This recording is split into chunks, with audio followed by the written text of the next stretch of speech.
On April 12, 1950, 9 mysterious objects appeared in the sky and then disappeared. Sounds like yet another UFO sighting story, usually accompanied at best by footage of terrible quality. And at worst, it's just a story without any supporting evidence. This case is different. These objects were discovered on photographic plates from the Palomar Observatory Sky Survey. Scientists found in these images 9 star-like objects that appeared and then quickly vanished. And the most interesting part is that their nature is still unknown.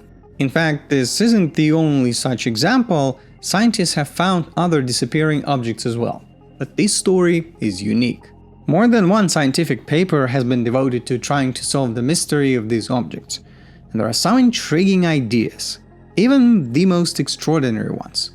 What if there are some kind of extraterrestrial artifacts?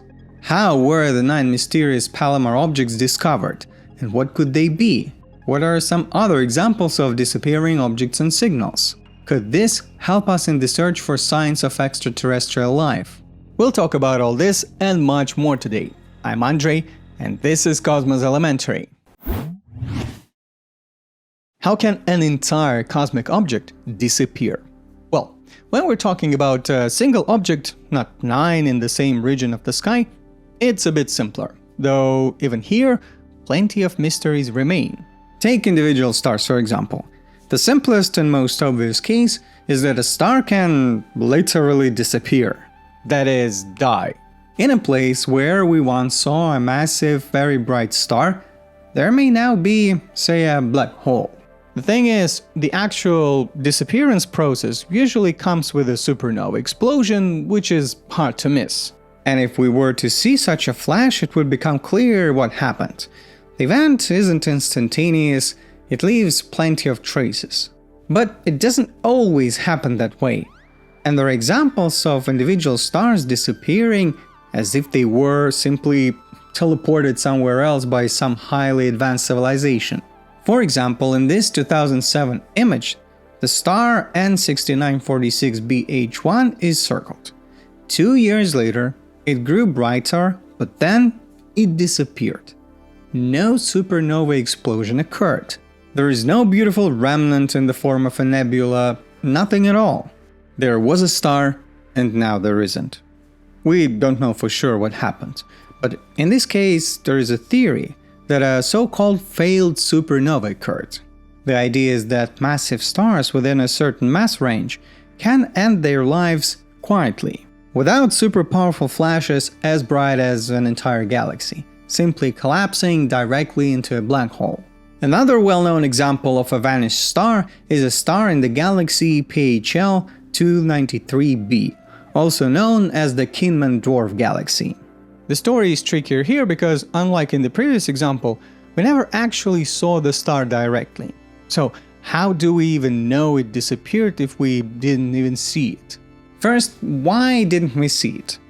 The galaxy it's in is so far away that even modern telescopes cannot resolve individual stars within it. But the star in question wasn't ordinary. It belonged to a special type of stars called luminous blue variables. They have a very distinctive spectrum, and the galaxy's spectrum showed features of such a star. These features were observed for a full 10 years, and then suddenly, poof, it vanished. Here too, a scenario of direct collapse into a black hole is possible, but since we never saw the star itself, there could also be explanations related to the star's activity. Maybe it didn't go anywhere at all. Perhaps during the 10 years astronomers observed it, the star was in a period of heightened activity. Then its activity dropped, so much so that modern telescopes could no longer distinguish the spectral features of an individual star within the galaxy's spectrum. It could also have been obscured by a dust cloud and so on. These examples clearly show why today's story with the 9 objects is so strange. Sometimes it seems like an object has disappeared, but the problem isn't how it vanished, but that it never was there in the first place, like in the case of the exoplanet Fomalhaut b. It was one of the first exoplanet candidates to be directly imaged. Here's the famous Hubble Space Telescope image where astronomers spotted an object that appeared to be orbiting the star Fomalhaut. But in later observations, this planet had vanished. Scientists now suggest that there was never a planet at all. And the object observed in the Hubble images is a cloud of debris and dust formed as a result of a collision between two relatively large objects. At the time of Hubble's observation, the cloud was dense and bright enough, but later it expanded and dispersed enough to become invisible to telescopes. So the explanation could lie either in the mechanism of a cosmic object's disappearance, or in scientists' mistaken conclusions about its nature. We also can't forget about transients, cosmic objects and phenomena whose brightness, as observed from Earth, changes over time, and there are plenty of them. These include events like supernovae, kilonovae, tidal disruption of stars by black holes, fast radio bursts, pulsars, active galactic nuclei, and so on. A supernova for an observer on Earth can look like the disappearance of a new star in the sky followed by its disappearance. Also, a system in which a white dwarf accretes material from a companion star, at a certain point increases its luminosity by many orders of magnitude, so that a star previously invisible to our eyes becomes not just visible but extremely bright. In the case of other transients, something similar can happen with telescopic observations. An object that's too faint to be seen by a particular instrument can become bright enough to be detected, and then disappear again. Many transients are periodic, with their brightness changing regularly. So, even if an object becomes too faint again, we have the opportunity to study it the next time it brightens enough. But things get more complicated if an object or a signal was observed only once. And that's exactly the case today. This is one of the main reasons why its true nature remains a mystery. The situation is reminiscent of the famous WOW signal detected in the 1977 by the Big Ear telescope. A strong signal at a frequency where there shouldn't have been any Earth-based communications. The signal came from a specific region of the sky, but no matter how hard anyone tried, it was never recorded again from the same part of the sky. There is no single, widely accepted explanation for the signal. And of course, there was plenty of speculation that it might have been a signal from an extraterrestrial civilization.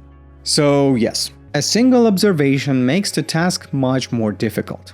But that doesn't mean we can't try to solve the mystery. The appearing and disappearing objects we're talking about today were discovered on photographic plates taken in 1950s at the Palomar Observatory. The observations were conducted with the 48-inch or 122 cm Schmidt system telescope. The observations were supposed to cover a significant portion of the northern sky, and an important difference from modern sky surveys, of course, was that it was analog and not digital. No modern automation, no digital sensors. To capture images, scientists used photographic plates. In fact, photographic plates, which were, for example, pieces of glass coated with a light-sensitive layer, were used in traditional photography before film became popular. By the 1950s, film was already in widespread use. Yet astronomers continued to use photographic plates. For example, because the rigid material of plates does not bend or distort like film, which is important for the accuracy of astronomical measurements. The images we're interested in were obtained as a part of the first Palomar sky survey, conducted from 1950 to 1958. A total of 2,000 photographic plates were taken, each covering 6 by 6 degrees, roughly the area of 12 by 12 full moons in the sky. Observations were made using two filters, red and blue, with some time difference between them. And this could already allow us to notice changes, such as a shift in position or the appearance and disappearance of an object. The studies we're talking about today are fairly recent. The authors of these studies didn't have to go and manually examine the photographic plates, although this might still need to be done, which I'll mention a bit later. But for now, all such surveys are being digitized. And by the way, they're accessible to anyone who wants to see them. Here's an example of an online archive where you can find the survey images. These old surveys are digitized for a reason. It makes it possible to significantly extend the observation period of a given object. If we take just one modern observatory, it might collect data on a particular star over, say, 10 years. But if we also include historical surveys, we can gather data spanning decades, and in some cases over 100 years. Of course, new challenges arise here, because when using data from different telescopes for the same object, you need to account for each instrument's characteristics, their location, equipment, and so on. Well, in the Palomar sky survey data, they found more than one anomaly. A similar story is connected with the disappearance of a triple object, and here's a scientific paper about it. By the way, I mentioned that the scans of the photographic plates are available to us too.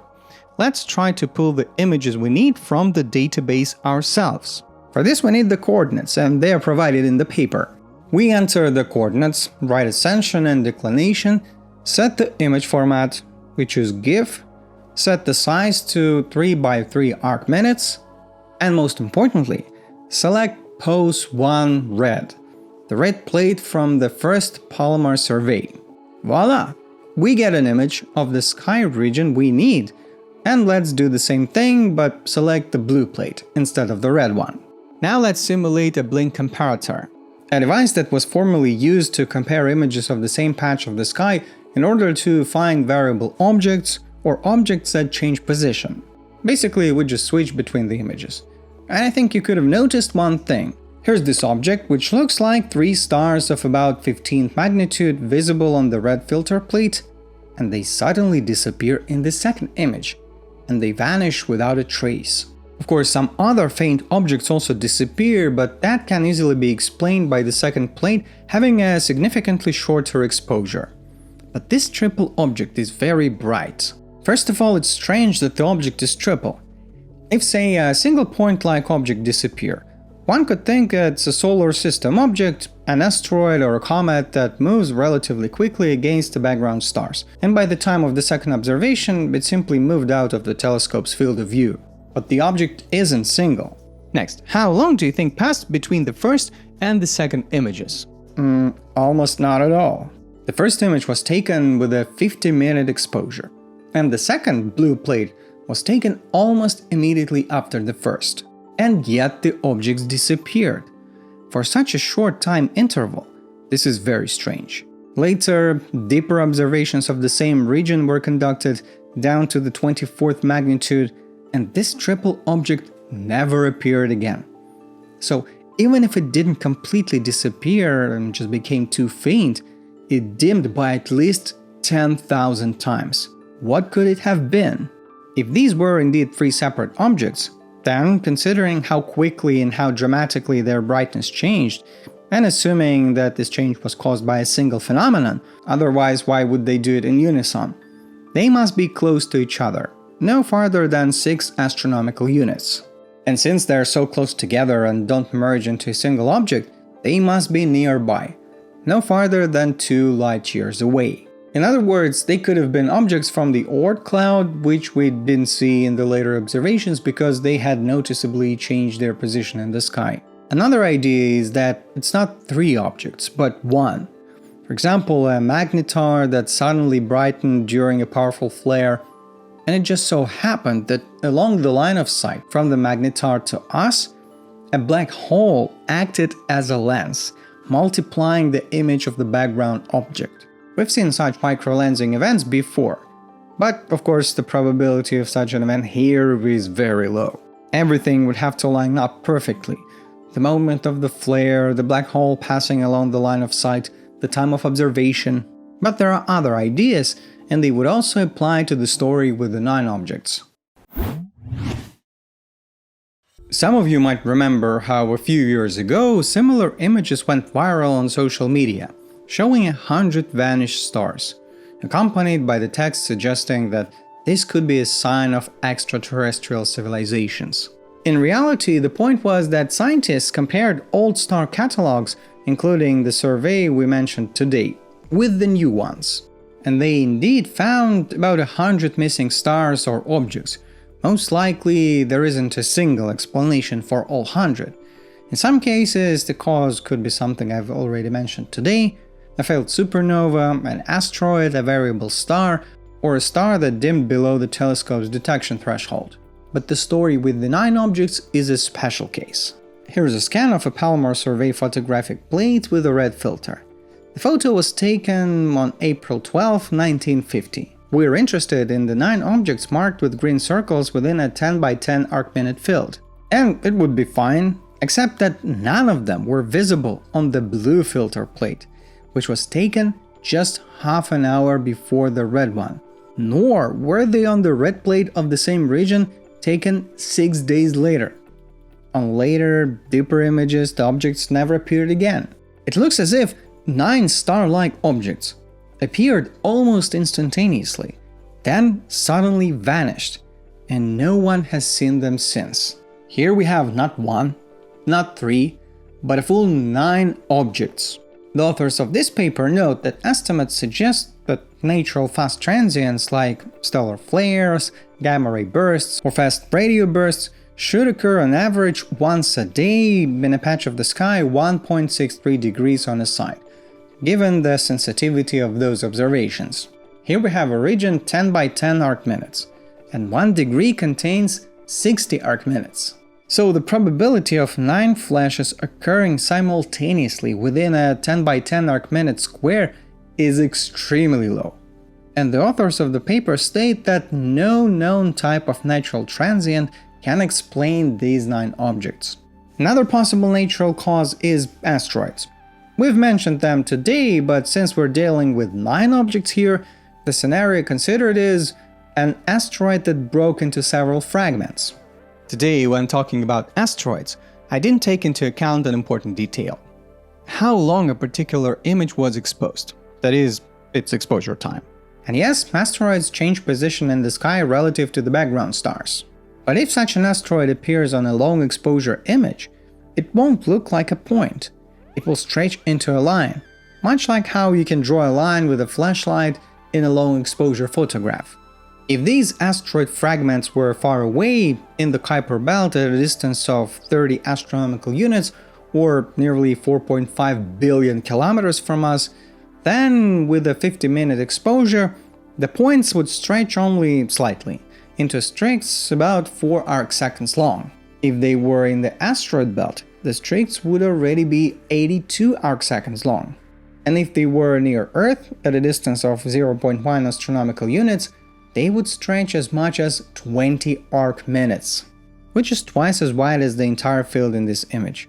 But on a plate we don't see any stretching. Plus, the objects are located far from the plane of the ecliptic, where the chance of seeing asteroids is higher. And on top of that, there's no parent body for these fragments anywhere, so this scenario is ruled out as well. The same goes for fragments of an object burning up in the atmosphere, which from most angles and speeds would leave streaks rather than appear as points. In fact, in one way or another, humans can be blamed here. It's like when a signal from space turned out to be a signal from a microwave. Here too, there are several possibilities. Problems can arise from the equipment.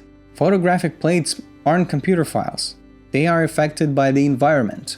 For example, high humidity or an astronomer sneezing on the plate, but such marks would differ in shape and size from the observed objects. During the scanning process, artifacts could have formed, for example, due to the glass covering the plate while scanning, or someone might have accidentally used the same plate twice. Of course, in that case there would be many more extra stars. In fact, scanning artifacts do exist in the files, and some of them have been identified by researchers. For example, here they are marked with purple circles. To completely rule out the possibility of contamination or a defect, the original plates need to be examined under a microscope. At the time the paper was written, the scientists did not have access to them. Airplanes are also not an option. They would leave streaks of light, not points. Satellites. Well, a little problem. The first satellite was launched in 1957, while these images were taken in 1950. Well, unless there is something we don't know, but that's already bordering on a conspiracy theory.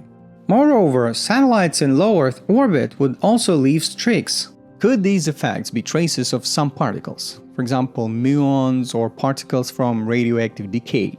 They could appear as star-like objects on the plates, but in that case there would be more of them, and they should appear on other plates as well. Could such traces be left by particles produced during nuclear tests? And such cases are indeed known, for example during the first Trinity test. But after that, Kodak developed special containers for photographic plates designed to protect them from this type of contamination. Moreover, no known nuclear tests were conducted during the period when these images were taken. In general, none of the explanations mentioned so far seems particularly convincing. Except perhaps satellites. You might say, wait, what satellites? You just said that no human-launched satellites existed at the time, and on top of that, satellites would leave streaks on the images, not points. But for now, let's forget that satellites didn't exist yet. And to avoid confusion, we'll just call them objects. And as for the dots and streaks, I said it's a low Earth orbit for a reason. We also have geosynchronous orbits, where objects are much farther away and geostationary objects appear to hover in a single point for an observer on Earth. And when we photograph the night sky with long exposure without compensating for Earth's rotation, the stars stretch into lines. But geostationary satellites do not. Here are examples of such photos where we see these satellites as points. And in another, more recent paper, the authors considered the hypothesis that certain objects could have existed in Earth's geosynchronous orbit, which might explain the appearance and disappearance of objects, including those same 9 objects. And the scientists even propose a way to determine whether such objects in the images could be on geosynchronous orbits. For example, some or all of the sources in question should be aligned along a straight line. Here is the point. First, if we have several objects in a straight line, it is very difficult or even impossible to explain them with any natural phenomena. But an object in geosynchronous orbit could explain it in this way. If an object does not emit light itself but reflects sunlight, it might have a side that reflects light more effectively. If the object rotates in a certain way and it moves along its orbit, it will occasionally turn its reflected side towards us. And during a long exposure photograph, this can happen several times. In that case, several strange appearing and disappearing objects could actually be a single object that flashed multiple times while the photo was being taken. The authors of the paper even modeled possible shapes of objects with reflective surfaces that, when rotating, could produce this effect. Here are those shapes. Indeed, they certainly don't look natural. The authors also combed through sky survey catalogs in search of appearing and disappearing objects, where several of them lined up along a straight line, and they found several interesting candidates. Here, for example, are 3 objects aligned in a row, which then disappeared as seen on the Palomar plates. Here's another set, and another. Here are some interesting candidates. By the way, the defects on the plates and scanning artifacts are marked in yellow. They found 22 examples where 4 or even 5 objects were aligned along a line. Still, the authors of the paper write that in order to be sure that the disappearing objects they found are truly, really cosmic phenomena, and not marks on the plates or scanning artifacts, the original plates need to be examined under a microscope. But if these are not defects and are real objects, especially objects in geosynchronous orbit around Earth, what could they be? And this was even in the era before human satellites. We don't know. The authors of the paper cautiously use the term non-terrestrial artifacts a couple of times. For example, they write that if the hypothesis of objects in geosynchronous orbit is correct, it would be highly significant for the search for non-Earth artifacts. Although these same authors had already discussed in an earlier paper the idea that these disappearing stars could be used to search for traces of advanced extraterrestrial civilizations. Does that mean these are something left by aliens in our orbit? No, scientific papers don't make such conclusions, and it's too early for that. There are still too many uncertainties here and further research is needed. Both historical data and data from modern surveys are needed. And with modern data, it's even more complicated because now there are plenty of human-launched objects in orbit. A time machine would really come in handy here, but unfortunately we don't have one. Thanks for watching. Links to all of the sources are, as always, down below in the description. And if you enjoyed the video, leave a like, comment, and subscribe for more videos in future. Bye!